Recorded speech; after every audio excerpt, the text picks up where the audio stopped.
नमस्कार। आज हम समाजशास्त्र विषय में भारतीय समाज की संरचना एवं संयोजन में ग्राम की बात करेंगे। ग्राम यानी गांव की अवधारणा, कॉन्सेप्ट ऑफ विलेज। भारत गांवों का देश कहा जाता है क्योंकि आज भी हमारे देश की कुल जनसंख्या का 3/4 भाग ग्रामीण क्षेत्रों में निवास करता है। भारत में ग्रामीण जीवन का अत्यधिक महत्व है। यदि हम देखें तो गांव कोई नया शब्द नहीं है। आदिकाल से ही इसका प्रयोग सामाजिक संबंधों को स्थायित्व प्रदान करने वाले संगठन के रूप में किया जाता रहा है। गांव के लिए पहले गृहा या गिरोह या झुंड या बाली शब्दों का प्रयोग किया जाता था। अब प्रश्न यह उठता है कि ग्राम किसे कहते हैं। अगर हम सेंसस रिपोर्ट 2011 की देखें तो भारत की जनसंख्या का कुल 68.84% लोग जो हैं वो गांवों में निवास करते हैं और भारत में कुल 6,40,867 गांव हैं। सबसे अधिक गांव वाला राज्य उत्तर प्रदेश है और सबसे कम गांव चंडीगढ़ में पाए जाते हैं। ग्राम का अर्थ एवं परिभाषाएं। वैसे तो कई विद्वानों ने ग्राम को परिभाषित किया है, लेकिन हम यहाँ 2 विद्वानों की परिभाषाएं देखेंगे। पहले हम देखेंगे एनसाइक्लोपीडिया ऑफ सोशल साइंस में क्या कहा गया है। एकाकी परिवार से बड़ा संबंधित एवं असंबंधित लोगों का समूह जो एक बड़े मकान या निवास के अनेक स्थानों पर रहता हो, घनिष्ठ संबंधों में आबद्ध हो तथा कृषि योग्य भूमि पर मूल रूप से संयुक्त रूप में कृषि करता हो, ग्राम कहलाता है। दूसरी परिभाषा हम देखेंगे फेयरचाइल्ड के अनुसार। ग्रामीण समुदाय पड़ोस की अपेक्षा विस्तृत क्षेत्र है जिसमें आमने सामने के संबंध पाए जाते हैं, जिसमें सामूहिक जीवन के लिए अधिकांशतः सामाजिक, शैक्षणिक, धार्मिक एवं अन्य सेवाओं की आवश्यकता होती है और जिसमें मूल अभिवृत्तियों एवं व्यवहारों के प्रति सामान्य सहमति होती है। इस प्रकार अगर हम ये परिभाषाओं को देखें तो ग्राम या ग्रामीण समुदाय वह क्षेत्र है जहाँ कृषि की प्रधानता, प्रकृति की निकटता, प्राथमिक संबंधों की बहुलता, जनसंख्या की कमी, सामाजिक एकरूपता, गतिशीलता का अभाव, व्यवहारों में सामान्य सहमति आदि विशेषताएं पाई जाती हैं। अब हम देखते हैं कि ग्रामीण समुदाय या गांवों की क्या विशेषता है। उसमें हम पहली विशेषता की अगर हम बात करें तो जीवन यापन प्रकृति पर निर्भर है, क्योंकि गांव एक प्राकृतिक स्थल है। गांव के लोगों का जीवन कृषि, पशुपालन, शिकार, मछली मारने एवं भोजन संग्रह करने की क्रियाओं पर निर्भर है। इन सभी कार्यों के लिए व्यक्ति जो है प्रकृति के प्रत्यक्ष और निकट संपर्क में रहता है। भूमि, मौसम, जंगल सभी प्रकृति के अंग हैं और इन मौसमों के अनुसार ही व्यक्ति अपने आप को ढालता है। वर्षा, शीत, गर्मी आदि भी कृषि को प्रभावित करती है और कृषि ही ग्रामीणों का मुख्य व्यवसाय है। अब नेक्स्ट पॉइंट हम देखेंगे समुदाय का छोटा आकार। गांव के समुदाय का छोटा आकार होता है क्योंकि प्रकृति पर वो प्रत्यक्ष निर्भरता है। इस कारण समुदाय के आकार को छोटा बनाती है, क्योंकि कृषि कार्य या पशुपालन में जीवन यापन के लिए प्रति व्यक्ति भूमि की मात्रा अधिक चाहिए, अन्यथा सभी लोगों का जीवन यापन निर्वाह करना संभव नहीं हो पाता। इसलिए शहरों की अपेक्षा यहाँ गांव का आकार छोटा होता है। नेक्स्ट पॉइंट हम देखेंगे कम जनसंख्या। गांव के प्रति वर्ग मील जनसंख्या का अनुपात शहरों की अपेक्षा बहुत कम होता है, क्योंकि ग्रामीण लोगों के पास प्रति व्यक्ति भूमि अधिक होती है। क्योंकि इसके बिना कृषि कार्य और पशुपालन संभव नहीं होता। ग्रामीण लोग जीवन यापन के विभिन्न स्रोत उनके आसपास ही होते हैं। कम घनत्व के कारण ग्रामीण क्षेत्र घनी बस्तियों की समस्याओं जैसे स्वास्थ्यपूर्ण वातावरण का अभाव, गंदगी, बीमारी, मकानों की कमी आदि से बचे रहते हैं। अब हम नेक्स्ट पॉइंट देखेंगे कि प्रकृति से घनिष्ठ संबंध, क्योंकि इनका जीवन यापन प्रकृति पर ही निर्भर है। इसी कारण ग्रामीण समुदाय का प्रकृति से घनिष्ठ संबंध होता है। ग्रामवासी प्रकृति की गोद में ही जन्म लेते हैं और शुद्ध वायु, पानी, रोशनी, सर्दी गर्मी आदि का अनुभव करते हैं, क्योंकि खुला और स्वच्छ वातावरण, शीतल और सुगंधित हवाएं, पेड़ पौधे और पशु पक्षी आदि सभी ग्रामीणों के प्रत्यक्ष संपर्क में रहते हैं, जिसके कारण ये लोग प्रकृति के बहुत निकट रहते हैं और इनका संबंध घनिष्ठ होता है। नेक्स्ट हम देखते हैं प्राथमिक संबंधों की प्रधानता। प्राथमिक संबंध वे संबंध हैं जो आमने सामने के संबंध होते हैं, क्योंकि गांव का आकार छोटा होने के कारण प्रत्येक व्यक्ति एक दूसरे को व्यक्तिगत रूप से जानता है। उनमें निकट और प्रत्यक्ष और घनिष्ठ संबंध होते हैं। ऐसे संबंधों का आधार परिवार, पड़ोस और नातेदारी है। गांव में औपचारिक संबंधों का अभाव होता है। ये बनावट से दूर रहते हैं और पारस्परिक सहयोग और प्राथमिक नियंत्रण इनमें पाया जाता है। इसके बाद हम देखेंगे कि एक और विशेषता है सरल एवं सादा जीवन। ग्रामीण लोगों का जीवन सरल और सादा होता है। ये तड़क भड़क, चमक दमक, आडंबर और बनावटी जीवन से दूर रहते हैं। इनको कृत्रिमता पसंद नहीं है, क्योंकि इनकी आय भी इतनी नहीं होती कि वो अपनी ज़रूरतों को पूरा करें या दूसरे साज सज्जा या फैशन पे खर्च करें। ये लोग साधारण और पौष्टिक भोजन, शुद्ध हवा और विनम्र और प्रेमपूर्ण व्यवहार ग्रामीण लोगों को पसंद होता है, क्योंकि ये लोग प्रकृति से इनका प्रत्यक्ष संबंध होता है। उनमें सरल, छल रहित और सादगी भरा जीवन उन्हें व्यतीत करने को प्रकृति प्रेरित करती है। इसके बाद हम देखेंगे नेक्स्ट पॉइंट, सामाजिक गतिशीलता का अभाव। ग्रामीण समाज क्योंकि अपेक्षाकृत एक स्थिर समाज है, उनमें सापेक्ष रूप से अगर हम देखें तो गतिशीलता का अभाव है। वे परिवर्तन के प्रति उदासीन होते हैं तथा जैसा जीवन चल रहा है उसमें कोई हेरफेर नहीं चाहते हैं। ग्रामीण जो सामाजिक स्तरीकरण है इतना कठोर और अनमनीय होता है कि उसे बदलना कठिन होता है। और जो जाति व्यवस्था सामाजिक स्तरीकरण का मुख्य आधार है, और जाति की अवहेलना करने का अर्थ है कि सामूहिक रूप से जीवन से पृथक होना। इसलिए आज विभिन्न कारकों के संयुक्त प्रभाव से जीवन की विभिन्न क्षेत्रों में कुछ गतिशीलता दिखाई देने लगी है। नेक्स्ट पॉइंट हम देखेंगे धर्म, प्रथा और रूढ़ियों का महत्व। क्योंकि गांव धर्म, प्रथा और रूढ़ियों का ग्रामीण जीवन में अत्यधिक महत्व है। ये गांव के सामाजिक नियंत्रण के अनौपचारिक साधन होते हैं। धर्म, प्रथाएं और रूढ़ियाँ उनके जीवन को नियंत्रित करती हैं। धर्म ग्रामवासियों के जीवन का केंद्र है। उनके दैनिक और वार्षिक जीवन में अनेक क्रियाएं धर्म से ही प्रारंभ होती हैं और धार्मिक विश्वासों और क्रियाओं के साथ ही समाप्त होती हैं।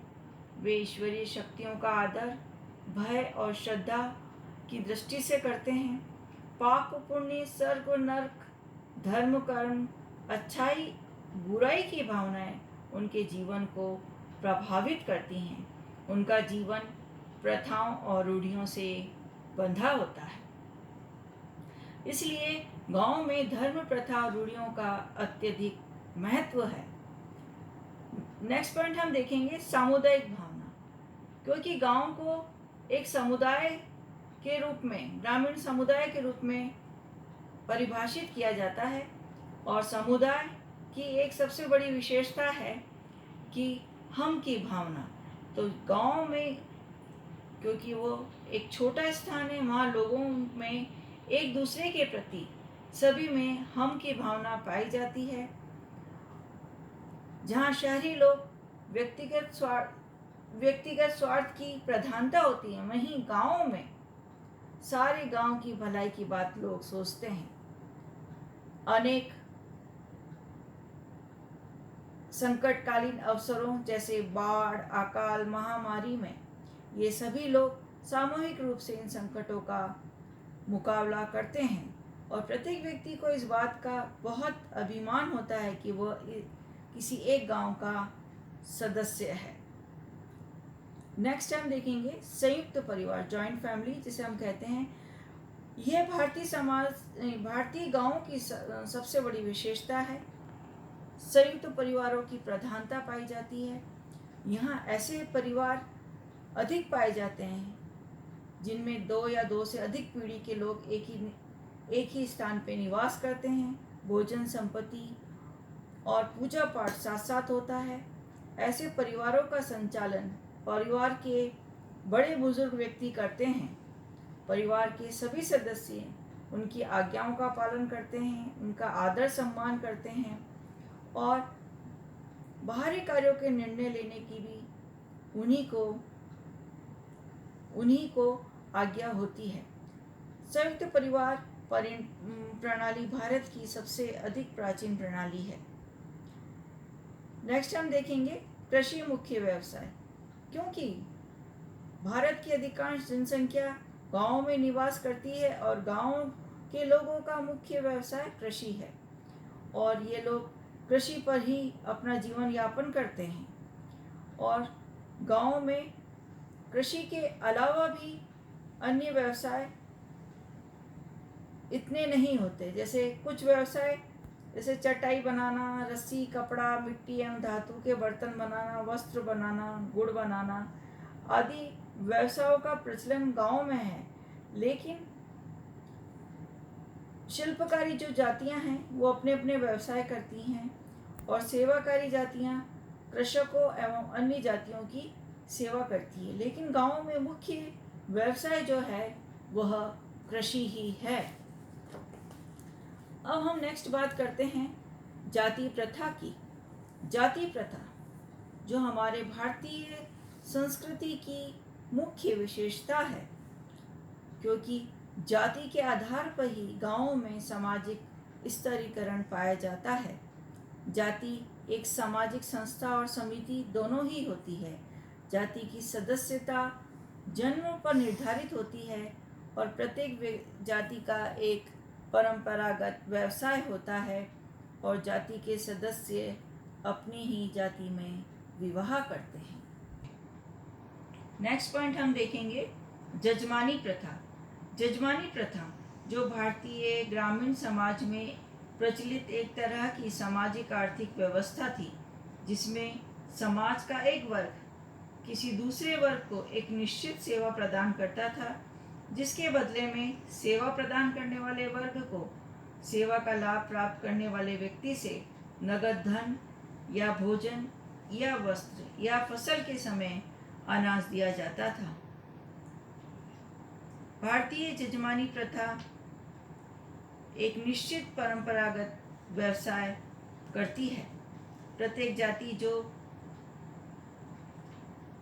एक जाति जजमानी प्रथा के अंतर्गत एक जाति दूसरी जाति की सेवा करती है, और उस सेवा के बदले में उसे वस्तुओं का भुगतान किया जाता है। नेक्स्ट पॉइंट हम देखेंगे ग्राम पंचायत। गांव की जो विशेषता है, प्रत्येक गांव में एक ग्राम पंचायत होती है। आज वर्तमान में अगर हम देखें तो प्रत्येक गांव में ग्राम पंचायत व्यवस्था है। इसका एक मुखिया होता है जिसे गांव का मुखिया कहते हैं। ग्राम पंचायत अति प्राचीन काल से ही भारत में विद्यमान रही है। ग्राम पंचायत का मुख्य कार्य गांव की भूमि का परिवारों में वितरण, सफाई, विकास कार्य और ग्रामीण विवादों को निपटाना है। नेक्स्ट हम पॉइंट देखते हैं भाग्यवादिता। भाग्यवादी गांव के लोग, क्योंकि यहाँ शिक्षा की कमी रहती है, ये लोग बहुत अधिक अंधविश्वासी और भाग्यवादी होते हैं।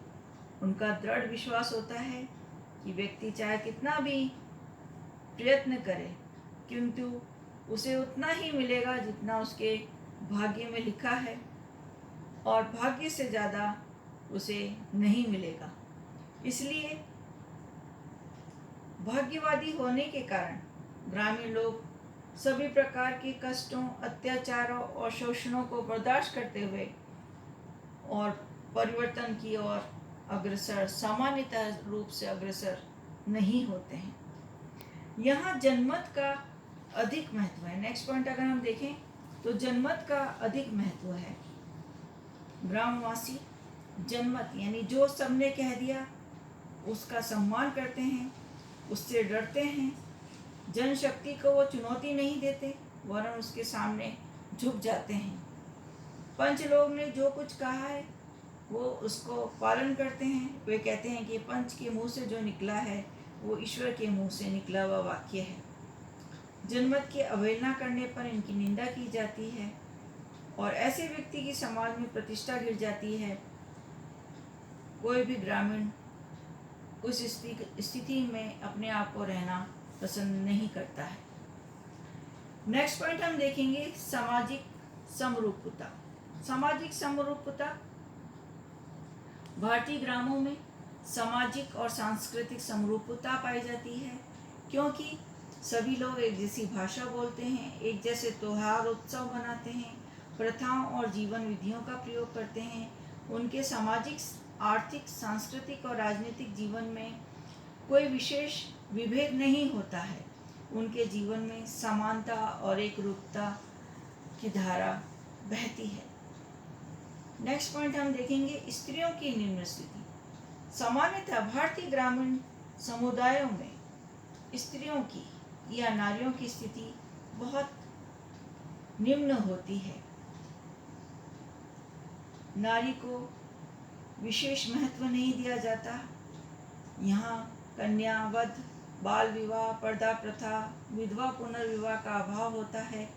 आर्थिक दृष्टि से पुरुषों पर क्योंकि निर्भरता रहती है, उन्हें ना पारिवारिक संपत्ति का अधिकार होता है और ना विवाह विच्छेद का भाव होता है। इस कारण हम देखेंगे कि ग्रामीण नारियों की सामाजिक स्थिति शहरी नारियों की तुलना में बहुत अधिक निम्न होती है। नेक्स्ट पॉइंट हम देखेंगे अशिक्षा। गांव की अधिकांश जनसंख्या अशिक्षित होती है। गांव की अधिकांश जनसंख्या अशिक्षित होती है। आज़ादी के इतने वर्ष बीतने के बाद भी गांव में शिक्षा का स्तर इतना ऊंचा नहीं हुआ जितना होना चाहिए। पुरुषों की तुलना में स्त्रियों की शिक्षा का प्रतिशत अभी भी निम्न है। उच्च और तकनीकी शिक्षा का अभाव है। अज्ञानता और अशिक्षा के कारण इनका बहुत शोषण होता है। ये लोग अंधविश्वासों, जादू टोनों में के चुंगल में से अभी तक अपने आप को मुक्त नहीं कर पाए हैं। अभी भी इनमें अनेक बुराइयां इनके साथ जुड़ी हुई हैं। नेक्स्ट पॉइंट हम देखेंगे आत्मनिर्भरता। भारतीय ग्रामों की आत्मनिर्भर इकाई के रूप में परिभाषित किया जाता है। ये आत्मनिर्भरता केवल आर्थिक क्षेत्र में नहीं परंतु सामाजिक, सांस्कृतिक और राजनीतिक दृष्टि से भी थी, क्योंकि जजमानी प्रथा के द्वारा जातियां परस्पर एक दूसरे के यहाँ कार्य करके अपनी आर्थिक हितों की पूर्ति करती थी। राजनीतिक दृष्टि से भी ग्राम पंचायत और ग्राम का मुखिया सभी विवादों को निपटाता था। किंतु वर्तमान में हम देखें तो भारतीय समाज एवं संस्कृति में तीव्रता से परिवर्तन हो रहे हैं तथा भारतीय ग्रामीण समाज भी इन परिवर्तनों से अछूता नहीं है। यातायात के साधनों का विकास, केंद्रीय शासन की स्थापना, औद्योगिकीकरण, आदि के कारण गांवों की आत्मनिर्भरता समाप्त हुई है। अब वे राष्ट्रीय अर्थव्यवस्था और राजनीतिक व्यवस्था के अंग बन गए हैं। इस तरह हम देखते हैं कि गांवों में मुख्यतः ये विशेषताएं पाई जाती हैं। धन्यवाद। जी।